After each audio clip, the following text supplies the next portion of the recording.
हे भगवान, आज तो कितना भयानक तूफान आया है। यदि इसी प्रकार बारिश होती रही तो मेरी सारी फसल नष्ट हो जाएगी। गोपाल एक बहुत ही सच्चा और ईमानदार व्यक्ति था। वह अपने बूढ़े माता पिता के साथ रहता था। पूरी रात जोर जोर से बारिश होती रहती है।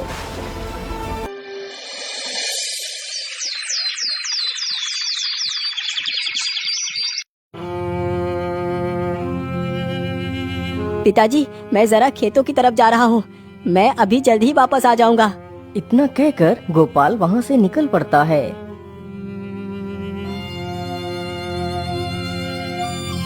गोपाल चलते चलते जल्दी ही अपने खेत के पास पहुँच जाता है तो देखता है उसकी सारी फसल नष्ट हो चुकी है। हे भगवान, ये क्या हो गया? मेरी सारी फसल नष्ट हो गई। अब मैं क्या करूँगा? अनाज कहाँ से लाऊंगा और अपने बूढ़े माता पिता को क्या खिलाऊंगा? बेचारा गोपाल वहीं पेड़ के नीचे बैठकर काफी देर तक रोता रहता है। हे भगवान, मेरे परिवार का सहारा ये खेत ही था, आज वो भी नष्ट हो गया। अब मैं क्या करूँगा? अब तो यहाँ रहकर मैं अपने माता पिता का पेट नहीं भर पाऊंगा। मैं ऐसा करता हूँ, अपने बूढ़े माता पिता को लेकर कहीं शहर को चला जाता हूँ। इतना सोचकर गोपाल वापस अपने घर की तरफ लौट पड़ता है।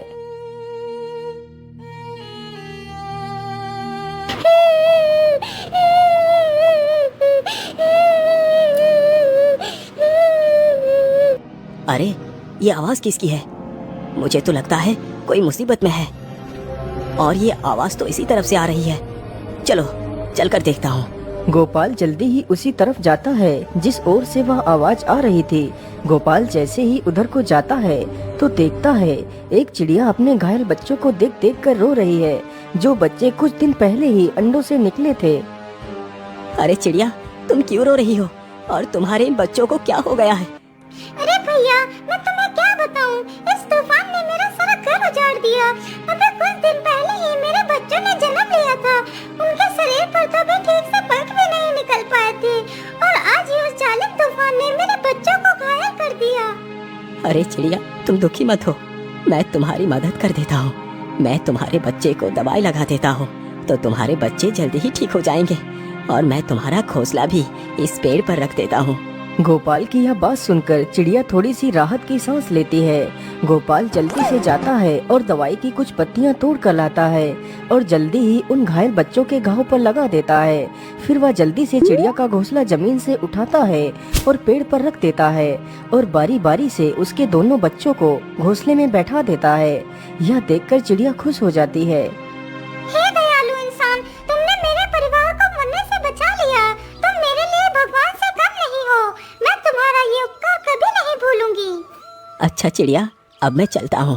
अरे रुको भैया, तुमने मेरी मुसीबत का निवारण तो कर दिया, लेकिन मैं देख रही हूँ कि तुम्हारा मुख उदासी से भरा हुआ है।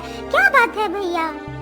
अरे चिड़िया, जिस प्रकार इस जालिम तूफान ने तुम्हें कष्ट दिया है उसी प्रकार उसने मुझे भी पीड़ा दी है। आज रात मेरे खेत की सारी फसल नष्ट हो गई है।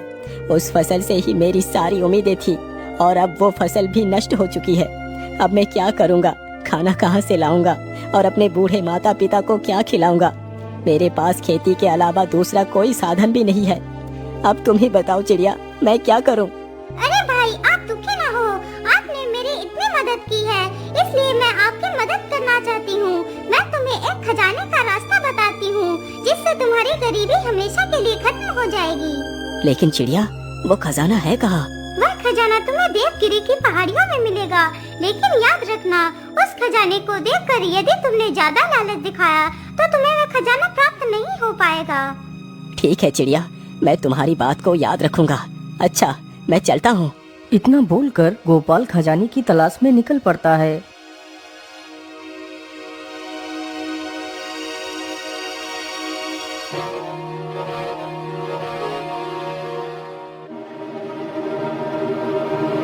गोपाल चलते चलते काफी ज्यादा थक गया था और उसे बहुत जोर की भूख भी लगी थी।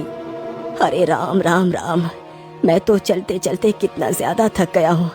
मुझे तो बहुत जोर की भूख भी लगी है, लेकिन आसपास तो कुछ खाने के लिए है ही नहीं। मैं ऐसा करता हूँ, यही आसपास ही कुछ खाने को ढूंढता हूँ। हो सकता है कि कुछ खाने को मिल जाए। इतना सोचकर गोपाल खाना ढूंढने लगता है। काफी देर तक इधर उधर भटकने के बाद उसे एक बड़ा सा पेड़ दिखाई देता है जिसमें ढेर सारे आम लगे हुए थे। अरे इस पेड़ में तो कितने सारे आम लगे हुए हैं, मैं जल्दी से कुछ आम तोड़ लेता हूँ। गोपाल तुरंत ही जमीन पर पड़े एक पत्थर को उठाता है और जैसे ही पत्थर को फेंकने चलता है तभी सारे आम गायब हो जाते हैं। यह देखकर गोपाल आश्चर्य में पड़ जाता है। अरे ये क्या हुआ, अचानक से वो सारे आम कहाँ गायब हो गए?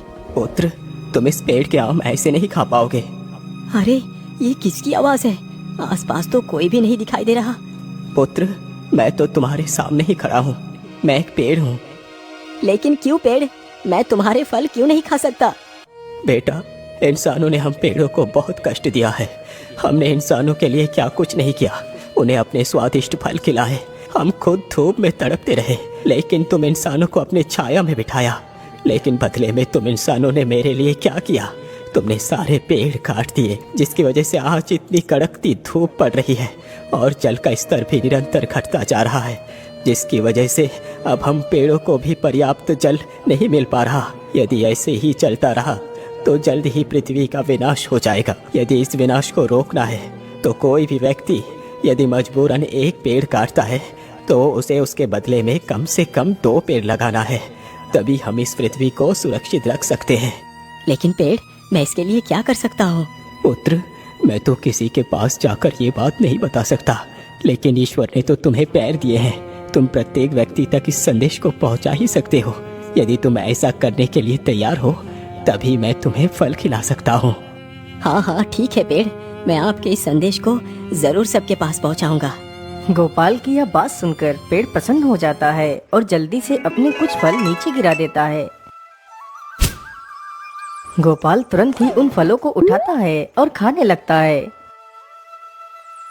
फलों को खाकर गोपाल आगे बढ़ता है।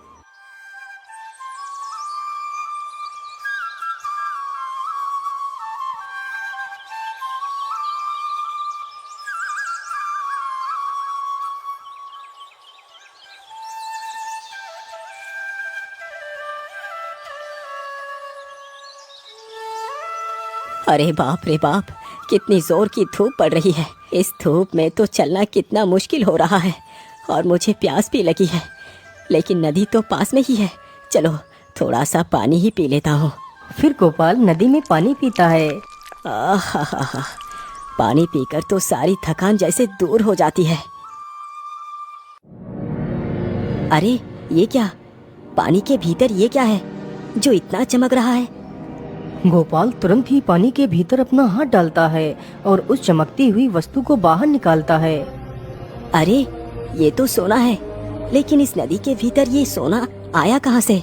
वह नदी उन्हीं देवगिरी पहाड़ियों से होकर गुजरती थी, जिसकी वजह से कभी कभी उस नदी में सोना बहकर आ जाता था। तो इसका मतलब ये नदी देवगिरी पहाड़ियों से होकर आती है। चलो मैं जल्दी से गुफा के पास चलता हूँ।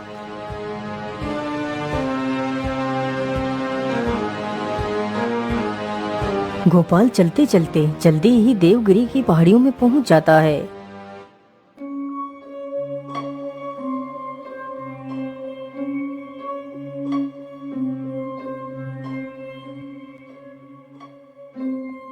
मैं इस गुफा के भीतर तो आ गया, लेकिन खजाने का तो कोई पता ही नहीं है कि वो कहाँ पर है।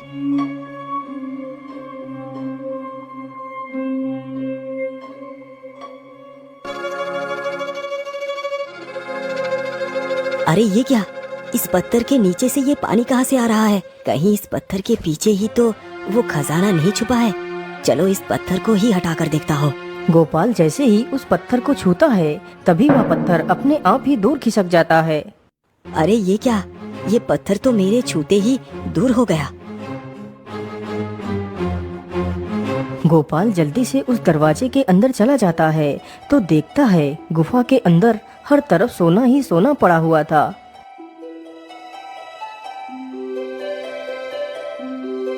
अरे बाप रे बाप, यहाँ पर तो कितना सारा खजाना है। कहीं मैं कोई सपना तो नहीं देख रहा? अरे नहीं नहीं, ये कोई सपना नहीं है। चलो मैं जल्दी से अपनी जरूरत के हिसाब से ही सोना ले लेता हूँ।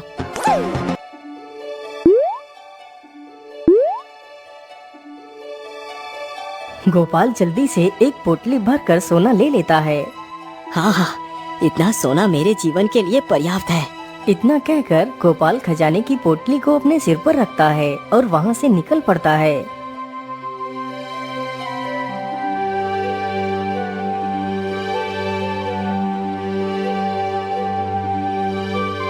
रुक जाओ, कौन हो तुम? और तुम इस पोटली में क्या लेकर जा रहे हो? क्या हुआ? तू कुछ बोल क्यों नहीं रहा? इस पोटली के भीतर क्या है? अरे सरदार, मुझे लगता है यह आदमी ऐसे नहीं बताएगा। इसकी पोटली को छीनकर हम खुद ही देख लेते हैं कि इसकी पोटली के भीतर क्या है। हाँ हाँ जालिम सिंह, तुम इसकी पोटली को छीन कर ले आओ।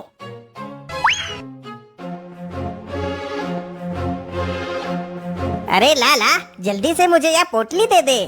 बेचारा गोपाल डर जाता है और उस पोटली को उस डाकू को दे देता है। डाकू जैसे ही उस पोटली को खोलकर देखता है तो उसमें ढेर सारा सोना होता है। अरे वाह, इसमें तो सोना है। अरे युवक, तुम्हें ये सोना कहाँ से मिला? जल्दी से बताओ। भाई, ये सोना तो मुझे इसी गुफा से ही मिली है। वहाँ पर तो ढेर सारा सोना पड़ा है। मैंने अपनी जरूरत के हिसाब से ही सोना लिया है। क्या कहा? तूने अपनी जरूरत के हिसाब से सोना लिया है? हम लोग जिस सोने को इतने वर्षों से ढूंढ रहे थे, वो सोना तुझे मिला है? हाँ हाँ भाई, वो सोना मुझे ही मिला है। तो फिर चल जल्दी से मेरे साथ और बता मुझे वो सोना कहाँ पर है, नहीं तो हम तुम्हें मारकर इसी गुफा में दफना देंगे। ठीक है भाई, आप मुझे कुछ मत करना। मैं आपको उसी खजाने के पास ले चलता हूँ। इतना कहकर गोपाल डाकुओं के आगे आगे चलने लगता है और जल्दी ही उस बड़े से पत्थर के पास जाकर रुक जाता है। क्या हुआ? तू यहीं पर क्यों रुक गया? यहाँ पर तो कोई भी सोना नहीं है। अरे भाई, इस पत्थर के पीछे ही तो वो खजाना छुपा हुआ है। क्या इस पत्थर के पीछे वो खजाना है? लेकिन इस पत्थर के पीछे तू गया कैसे? भैया, मैं इस पत्थर को हटाकर इसके अंदर गया था। अरे दोस्त, तू मुझे मूर्ख बना रहा है कि तूने अकेले ही इस पत्थर को हटा दिया, जबकि हम सारे लोग मिलकर भी इस पत्थर को तिल भर भी नहीं हिला सके, और तूने इस पत्थर को अकेले ही हटा दिया। नहीं भाई, मैं झूठ नहीं बोल रहा। मैंने सचमुच इस पत्थर को हटाया था और इसके अंदर गया था। यदि ऐसी बात है तो फिर तू मेरे सामने ही इस पत्थर को हटा। जरा मैं भी तो देखूं कि तूने अकेले ही इस पत्थर को कैसे हटा दिया। ठीक है भाई, मैं अभी इस पत्थर को हटाता हूँ। इतना कहकर गोपाल जैसे ही उस पत्थर को छूता है तो वह पत्थर फिर से अपने आप ही दूर खिसक जाता है। पत्थर के दूर खिसकते ही गुफा का सारा खजाना साफ साफ दिखाई देने लगता है। खजाना देखकर तो तीनों डाकू पागल ही हो जाते हैं। वह अपने हाथ में पकड़ी हुई उस सोने की पोटली को वहीं पर छोड़ देते हैं और उस ढेर सारे खजाने की तरफ भागते हैं और गुफा के भीतर घुस जाते हैं।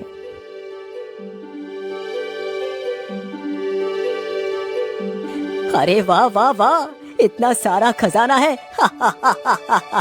आखिरकार ये सोना हमारे हाथ लग ही गया। अब हम इस सारे खजाने को यहाँ से उठाकर ले जाएंगे।